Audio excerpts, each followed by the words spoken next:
Ladies and gentlemen, boys and girls, children of all ages, in this video I will be covering what to charge for your first commercial game project, and I will talk about my experience getting my first game project, with the caveat that this is a video to basically say how I, a crap programmer, has been lucky enough to get a commercial contract deal with a mid-tier company. Well, knock on wood, this Saturday, within about 24 hours, I will be signing the contract for it. Again, and before I get into all that, again, how much to charge for first commercial game project, especially if you're working with Godot, I want to do a quick side note that, so anything else I was working on, like the tutorial series for Godot, Rakugo, is going to be on hiatus for like a month and a half, so I can make sure that I get this project finished and we hit our milestones, okay? So I do apologize that. Again, everything else aside from this commercial work is going to be on hiatus. Another caveat I do want to throw out there is that I haven't signed an NDA yet, a non-disclosure agreement. So when I sign the NDA, the non-disclosure agreement, probably this Saturday, I will stop talking about this project in any unofficial capacity, or at least I'll be asking permission for how much I can talk about this project. I hope I get a lot of permission to talk about this project. Okay, given all that stuff, let's get into this. So one of the big reasons I'm doing this video, and I probably will post it in the community, so I'm not just trying to get, YouTube subs or whatever, is that, and because if you post it in the Facebook group, Facebook just loves that a lot more, and it's easier for people who don't have a YouTube account but only have Facebook to see it. Enough said on that. The reason why I'm doing this video is that a lot of survey data has been collected that shows that a lot of Godot users are hobbyists and not professional game developers. But what's interesting is there is a nice crossover. Okay, coming back to the first point about the surveys. The Godot team, through their voting, has found this to be the case. I can't remember the percentage off the bat, but there are more game hobbyists using Godot than anything else from them. And then also GD Quest, the YouTube channel and business GD Quest, run by Nathan. They've also listed the same thing. That's a lot of hobbyists who use Godot. But as I was saying, there are a lot of people making that crossover into commercial projects and or professional game development. And I'm one of those lucky people. I'm going to say that, okay? So I hope that this video you find something useful. I will try to generalize and specify things that have happened in my situation so that you can help better navigate what you're doing to maybe get your own commercial game contract would be the goal. Yes. Is this tree annoying you? Okay, I hope this tree is not annoying you. Let's get to this right here. So off the bat, a solo developer can take a game contract for about $1,500 to $5,000 USD. I'm using USD. I know not everyone uses USD who watches my stuff, but I myself, don't get paid in USD a lot of times. Talk about it another time.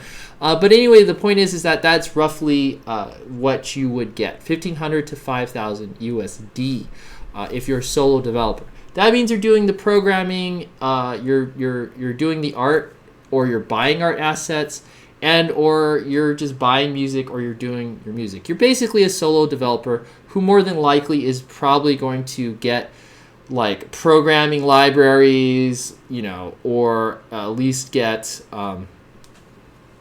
buy assets or use free assets. And a little bit about, using this stuff.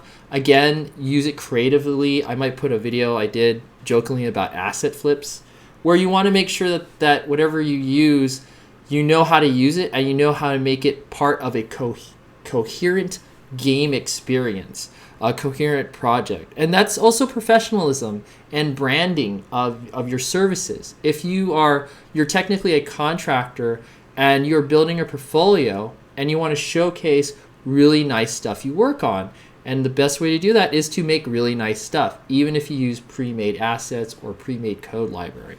Now, here's the thing. I probably could use pre-made assets. We're making our own art assets, which is a lot better for this project. But for the music and sound, we can't afford a sound engineer. So thus, we are probably going to use pre-made assets. I mean, I can do music, but we'll see where that goes. Given all that, that's just something to consider. Now, the other factor is if you are being a solo developer, you want to... back up. How did I get this number? I surveyed developers. So I surveyed developers from the UK, from India, from the United States, places in the EU. I can't keep track of all those countries. And this is the number I got. This is a really awesome number to have. Again, it's anecdotal surveying. I'm not labeling my data, but I know that this is roughly what I've seen people offer their services at for a single game project. That could be anywhere between 1 month. I've seen, a developer, I guess I could say he's advertising it. Alex Horatio? Alex Horatio is a Godot developer. He offers his services for about $1,500. And it's like 1 month, that would be a game if you can make it in 1 month. If it would be longer, he would double his time, would be $3,000. You kind of get where that goes, right? Other people are going to charge more depending on how fast they can do or what other types of things they can do. And again, also it depends on the complexity and what you can do. One of the reasons why I have brought on a team and had a team budget is clearly because I suck at programming. I'm not the best programmer. This project that we're on is going to need maybe custom C++ programming in the darn thing to get the logic to run. I don't know. Like I said, I'm not the best programmer, but I'm very fortunate to know a lot of programmers, so forth and so on. If you need to know how to find a programmer, I would say build your networks, do the game jams, work with a lot of people. If you need to find an artist, same thing. Go and do the game jams. Working for free and for fun is the best way to find people and network. And then when something comes along, you have a list of people that you can go to and can tell you they're busy. And that they're too busy to help you, even if you pay them. Even if you could get them paid, they just don't have the time and they're busy. I love each and every one of you that comment could apply to, okay? I love y'all. Mwah! I'm just saying that right now, but it's hilarious. And then after that, you'll eventually find somebody to help you, which is awesome. Just want to throw that out there. All right, okay. Consider how long things take you. Ask others. So I got this from Tim Ruswick, but other people have done this as well, where you just kind of get your numbers. So for this project, luckily I have a mentor. That's a big thing, that if you can find a mentor who has been doing this business for a while, that you can just ask. And I will say this right now, some people charge for their mentorship. I think the best mentorships are free because it's just better if it's free from a person who's actually in the business and wants to share knowledge. That type of knowledge sharing is in itself is amazing to have that. And I've been, again, lucky to find someone to be a mentor to help me guide me through this initial process because they just have more experience with this type of business. And in turn, what does that do? That helps build my network and that helps build their network. And potentially, if this job goes well, there might be work for my mentor out of this. And that's awesome. And vice versa, maybe my mentor, if he hears of a project that could use my skills, could find me work. And that is how that works, right? There's always a balance between how much you offer for free and how much you have to offer at a premium price. Again, I'm sorry if that, and the unsubbing starts here. I'm sorry to talk about business, but yeah, that's how it's working right now. Okay, I'm not pro money grabbing capitalist, but I'm just explaining how game development works at a small level as a business. Good? Okay. Dislike and unsub if you don't like capitalism. I get it. Okay. All right. Okay. Moving on. So I want to try to keep this short. So what I'm doing here is based off my mentor, based off the contract, which is basically a work agreement that I don't want to share for reasons, of course. I'm just logging my hours and all the things I've been doing. Now, ideally, what ended up happening is I was working on this project for free for a month, and I did a lot of initial stuff, so we're in a good place to finish the contract. But I was told, after about just 2 weeks of working for free, so it wasn't, a month before, about 2 weeks of working for free, I was contacted by my contact at the company and said, please stop working for free, you need to get paid. I know, that's funny. And so I did stop. But I did learn a lot of stuff, and I did find a programmer in those initial times. Now that we're getting closer to a budget and a time frame, I'm definitely clocking everything because I should be signing off on Saturday. Knock on wood, wish me luck. Given this is also partially for tax purposes as well. I don't want to show anyone else's timesheets or whatever, but you want to have inventories or lists of what people did for you for work. Damn it, that cough came in. I shouldn't.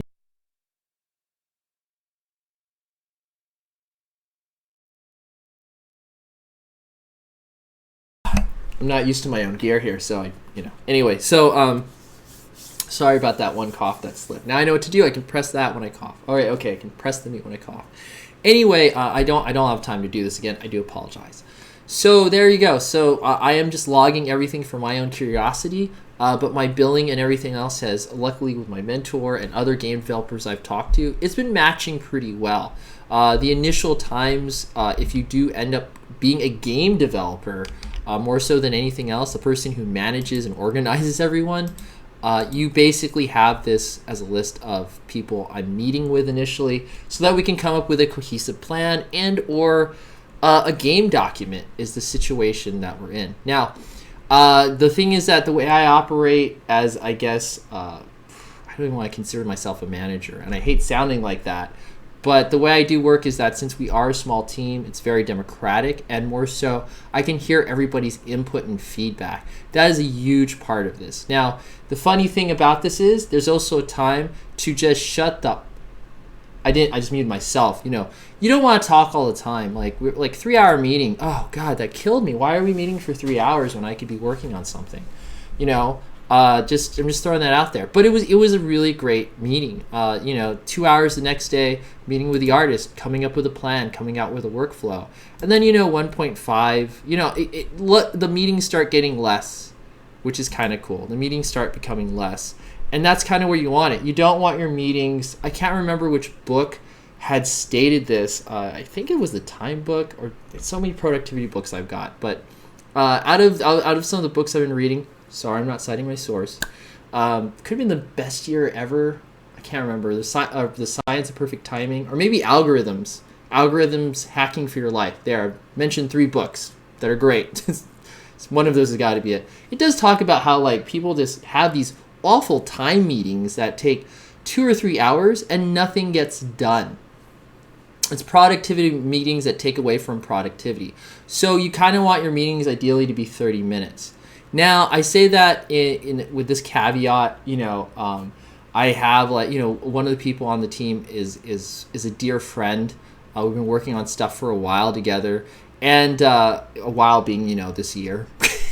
So, but really gotten to know each other. So we BS for 40 minutes to an hour, and we get about 30 minutes of work done. And I'm okay with that. Because I won't clock in the obviously and you shouldn't. I'm not going to clock in the just chatter, but I am clocking in the times where we're actually talking about stuff and getting things done, which is great. And I think one of the big things out of this is if you can work with a friend and you can help them make money doing something they love, there's nothing wrong with that. And again, the unsubbing and the unlikes, if you don't like capitalism or talking about how money works, I do apologize. I'm a proponent for socialism. I do. Socialism that can be balanced with some type of other systems. I'm a huge fan of Star Trek.